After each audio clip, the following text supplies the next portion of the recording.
안녕하세요. 7월 21일 장전 간단 시황을 알려드리겠습니다. 또 새로운 하루가 시작되었습니다. 일단 미 증시 급등 마감했습니다. 보시도록 하겠습니다. 다우존스 1.62% 상승 마감했습니다. 그래프 보시면 전날 급락세를 거의 회복해서 마무리가 되었습니다. 그리고 나스닥 종합 1.57% 상승했고요. 마찬가지 전일 급락했던 부분을 거의 회복했습니다. 다우존스보다 그래프상은 더 좋아 보입니다.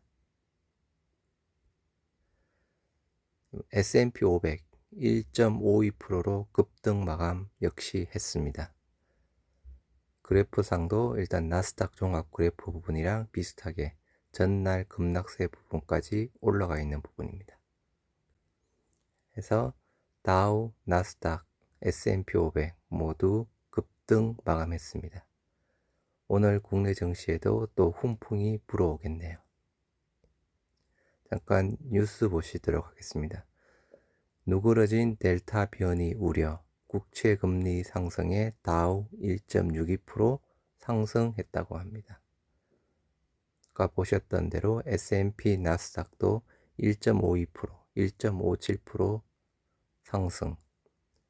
델타 변이에 대한 우려가 다소 누그러지고 10년 만기 국채금리가 연 1.21% 수준으로 오르면서 미국 뉴욕 증시의 주요 지수가 상승했다고 합니다.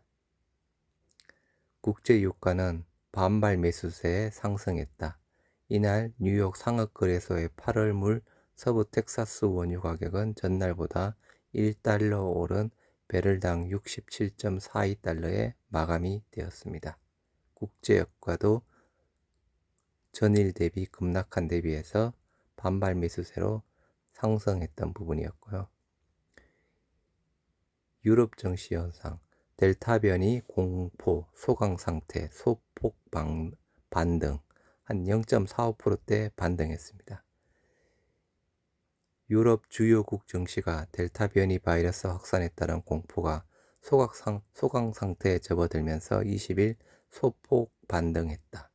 라고 영국, 독일 이렇게 되어 있고, 델타 변이가 급속히 펴지면서 세계 경기 회복이 둔화할 것이라는 우려에 전날 6개월 만에 최대폭 급락했던 유럽 증시는 우려가 잦아들면서 반등에 성공했다. 라고 되어 있습니다.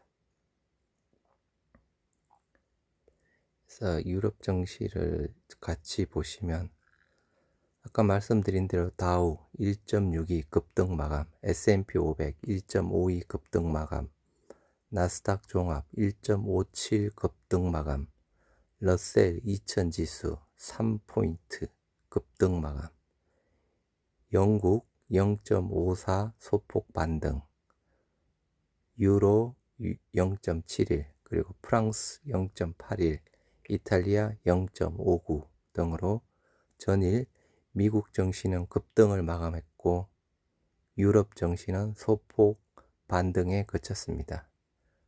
우리 국내 증시에도 훈풍이 불어올 것이라고 생각하고 있습니다.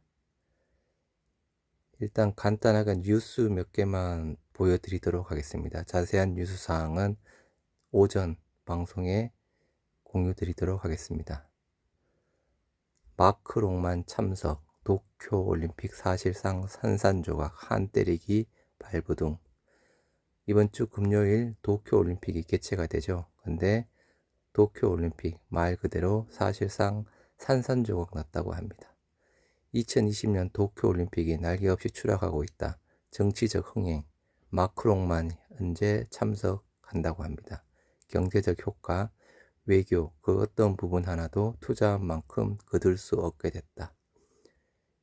1. 안팎 여론 악화.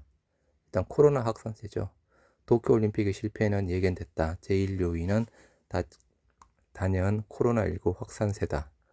도쿄의 평균 감염자 수는 현재도 연이어 치솟고 있다. 4차 긴급사태를 선포한 지금 12일, 도쿄의 일주일 평균 확진자는 752명. 그래서 제일 큰 원인은 코로나 부분이고, 코로나 확산으로 올림픽 선수촌에 체류 중인 선수들의 감염 소식도 속속 들려 있다고 합니다. 그리고 경제, 외교적 흥행 실패. 지금 현재까지 참석 여부를 밝힌 부분은 마크롱 대통령밖에 없습니다. 올림픽 외교에도 적신호가 켜졌다. 스가 총리는 당초 전 세계 100여국 국가 지도자 및 고위 관리들을 초청할 계획하에 올림픽을 준비했다. 앞선 올림픽에서도 통상 80여 개국 정상들이 자리했다. 하지만 코로나 재확산으로 각국 정상들은 줄줄이 불참의 뜻을 밝혔다. 조 바이든 미국 대통령, 쥐스탱 트리도 캐나다 총리, 시진핑 중국 국가주석 모두 참석하지 않는다. 현재까지 유일하게 프랑스 에마누엘 마크롱 대통령만 개막식 참석 의사를 밝혔다고 합니다. 이러한 여론을 다시 전환시키기 위해서 유일한 몸부림, 한국 때리기에 열중하고 있다는 일본 관련 기사 부분이고요.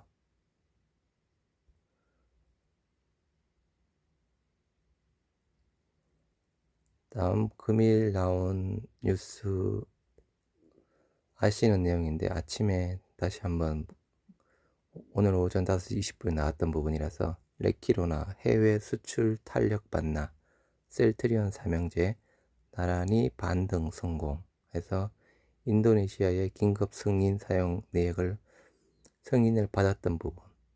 그래서 어제 셀트리온 삼형제가 하락장에서도 상승을 했다는 그런 기사 내용 부분이고요. 그리고 인도네시아의 코로나 확진수 어제 방송에서 말씀드린 대로 288만 명, 전 세계 15위 기록하고 있다고 합니다. 사망자 수 73,600명. 그리고 인도네시아를 이제 시발점으로 해서 더 많은 긴급 사용 승인이 이루어진다는 그런 셀트리온의 호재 기사 부분입니다. 마지막으로 조금 약간 재미있는 기사 하나를 보여드리겠습니다.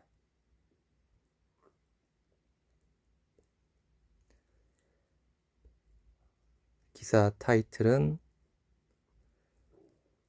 셀트리온 폄하하다 삼성 계열사로 이직, 신풍제약 임상 이상은 성공이라는 어제 오후 늦게 나온 기사입니다. 잘 아시는 분은 이 애널리스트가 누군지 아실 겁니다. 최근 A증권사의 비바이오 애널리스트가 삼성그룹 계열사로 이직했다. 누군지 아시나요?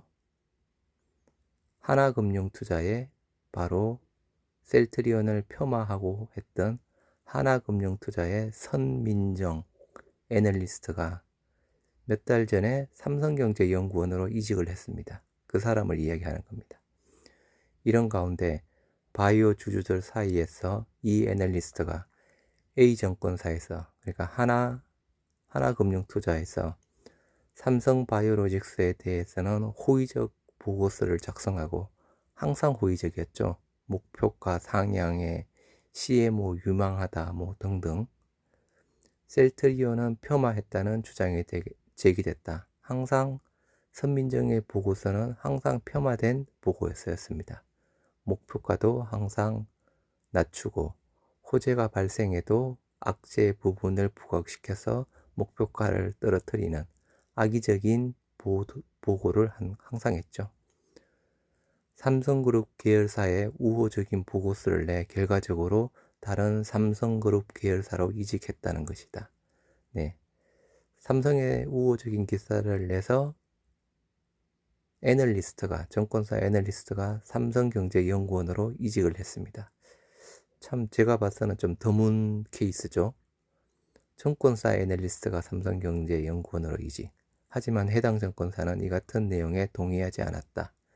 20일 A증권사 관계자는 B 애널리스트가 특별히 편중된 보고서를 쓰지 않았는데 바이오 주주들이 단순히 삼성 계열사로 이직했다는 이유로 공격을 하고 있는 것으로 보인다고 말했다. 정권사에서는 이렇게 대답할 수밖에 없죠. 이 애널리스트가 그렇게 했다라고 동의를 할 수 없는 부분이고, 또 그 해당 정권사 말 그대로 가제는 개편이니까 이렇게밖에 답변을 할 수 없는 부분이고, 실제로 B 애널리스트는 셀트리온에 대해 지난 2월 4분기 실적이 바닥이기를 바라며 3월 이제 레키로나주에 대해 가치를 부여해야 4월 레키로나 주가 본격적으로 판매되면 큰 폭의 실적 개선 등 오히려 우호적인 보고서를 냈다고 이야기를 하네요. 물론 이렇게 간단하게 한 줄로 낸 적은 있습니다. 하지만 보고서의 99% 이상 내용이 셀트리온을 폄하하는, 그리고 삼성바이오로직스를